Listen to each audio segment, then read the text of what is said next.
Hey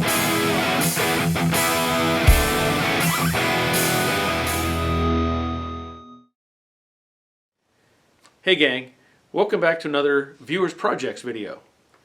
So far I've had 18 submissions for Viewers Projects with some follow-ups from some of those people to show the work that they've done or completed on their cars. This one is a new one. This is from Len Ekema in Kalamazoo, Michigan. And he is bringing us the story of his 65 Mercury Comet Cyclone. Now I'll be honest, I didn't even know they made a Cyclone back in '65.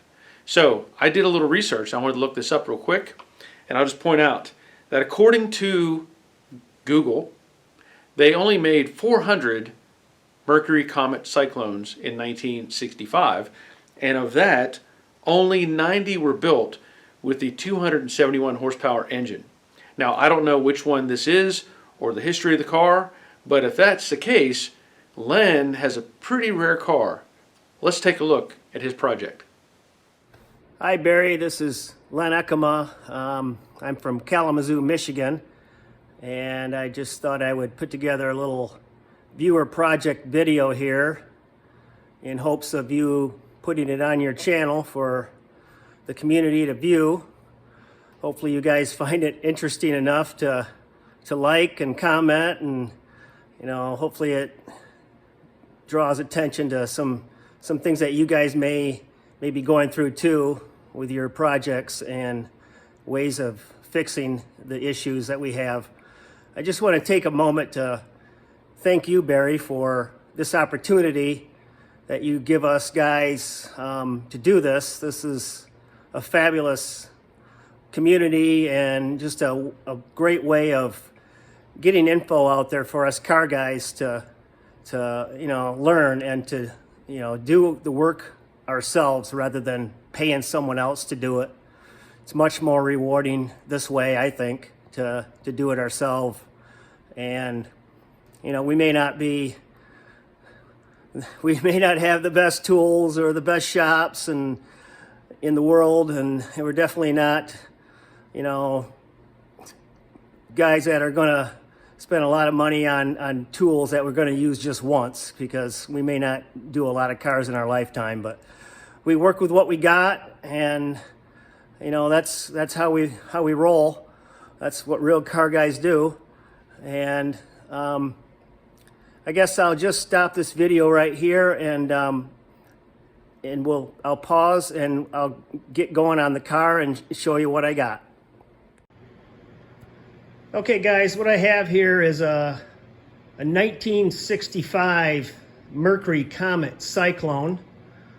I'll just kind of walk around it as I'm describing what I have here. This car I found on Craigslist in Denver, Colorado, and loaded the dog up into my truck and caught the car hauler and some cash, and we were off to Colorado.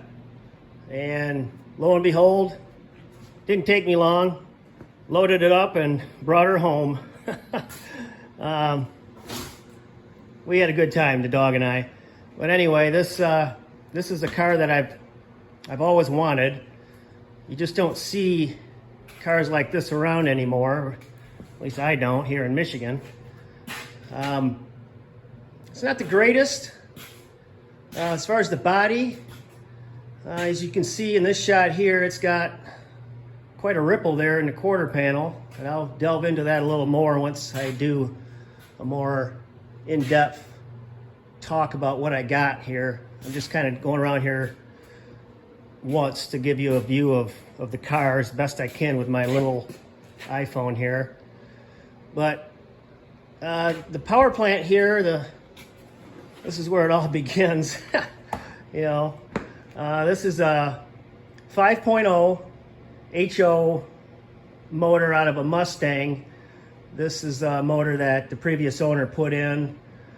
It's like I said, the 5.0. It's got the GT40 heads, aluminum intake, 4-barrel Holley carb. It's got headers. It's linked to a C4 automatic And out back I have 355 gears with posi that I had put in recently, and I haven't really tried it out with that new gear set yet, but I'm anxious to try that out. The undercarriage is pretty much done. The floors were pretty poor shape, but I did all that already, and looking back now, I wish I had videotaped that, because that would have been an interesting project for you guys to see too, I think. That's where I honed my welding skills. I've never welded before, so that was a good spot to do, I guess you'd say, practice welds. And they turned out okay, but being covered with carpeting and rust proofing underneath, you're not going to see that. So that's not a big deal. I did get better as time went on with my welding, so that's good. I'll show you a little more detail of the panels and what I got to work with here, and I'll show you what I'm doing right now. But I kind of started in the front of the car with my to-do list. As you can see, back to the engine compartment here, this is already pretty well cleaned up.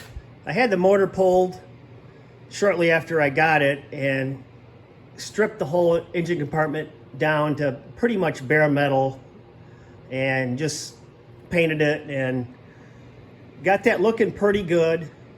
And also I did a full body wiring kit from front to back. It's got all new wiring. It's a Ron Francis kit, and it worked out really well for this car. I got a little more to do, as you can see here in the engine compartment, to button it up a little better. But that was one of my main concerns with this car, was the wiring. It was in pretty bad shape. You know, being a car this old, the wiring's going to be all cracked and dry, and so I got that done. The fenders, these are actually replacement fenders from the originals. The originals were pretty bad, and I actually found these fenders on Craigslist here in Michigan, and these were nice fenders, and stripped them down to bare metal, and then I epoxy primed them, and that's as far as I've gotten with the fenders. Underneath the fenders, along the apron and the front suspension, that's all redone too. So pretty much the front third of the car is done to my needs right now. I do have a hood waiting to go on once I get a little farther along. It's one of those AFX style hoods with the two scoops in the front, so I think that'll look sharp on this car. But moving on to the door here, this is the passenger door. I'll kind of get down here, and you can see it's got rust holes in the lower portion there, and the back portion is pretty good. This door is actually really nice for this old of a car. This won't need a lot of work, but it does have that hole right there, and that shouldn't be, get a little closer here, that shouldn't be too big a deal, I don't think, but you know, with my welding skills, we will see on that one. Now moving back to the quarter panels here, here's where it becomes a problem on both sides of the car. Unfortunately, you cannot buy aftermarket quarter panels for these cars. They don't make them. Now I'll have to either fabricate patches or something, or a donor car or quarters or something. I'm probably just going to patch as best I can, and probably have to use some filler to clean up my non-welding skills, I guess you'd say. But I'm going to do the best I can. Like I said, this is going to be a driver. It's not going to be a show car, so I don't care if it's not perfect. And the unfortunate thing with this car is it's got a lot of filler. And that's something I did not know when I purchased it. The guy that did the filler work did an excellent job, and he really had me fooled. Back up here to the trunk, I did notice this one when I bought it, and I thought that was kind of odd that there was a lot of filler right there. I mean, that's a good 1/4 inch thick filler. But I didn't really think much about it. I thought that might have been the only spot. Well, I was wrong on that one, because once I started grinding on it, it had a lot of filler in this car. But we'll work through that and get her fixed up. It's just going to take time. But moving on to the rear end here, this is actually really nice back here. The chrome and the taillights, everything is really nice. It's got all the lettering on the trunk. The trunk lid is in really good shape. It's just faded from the sun. It's got no rust at all, which is really nice. And now moving over to the left rear 1/4, it's kind of the same thing on this side. Holes on the bottoms of the 1/4.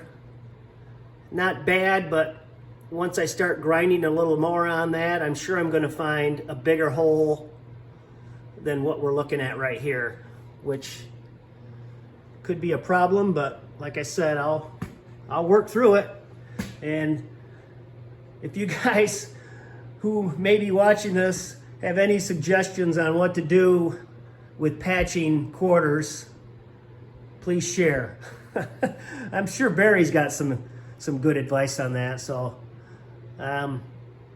but here you can see it's a little more close-up shot of that left rear corner where they drilled holes for a dent puller and yanked out the dent, which they did a pretty good job on that, but they just used filler to fill the holes, which I don't want that. Obviously, I'm gonna weld those shut. Down here, this side is not bad, but again, I think there's a lot of filler down here that I haven't taken off yet, so who knows what I'm gonna find. And I'm sure you guys know with these cars, the more you dig into something, the more problems you find. And right here is a perfect example of that. This is my latest find, I guess you'd say. Not sure what this mess is. I know older cars, these old cars have lead in them. They used lead back in the day for seams and whatnot, but up here, well, that's obviously not lead, that's filler. So that's gonna take quite a bit of work to remedy. Like I said, I have no clue how that happened or what that is. That's got thick filler in there as well. And also,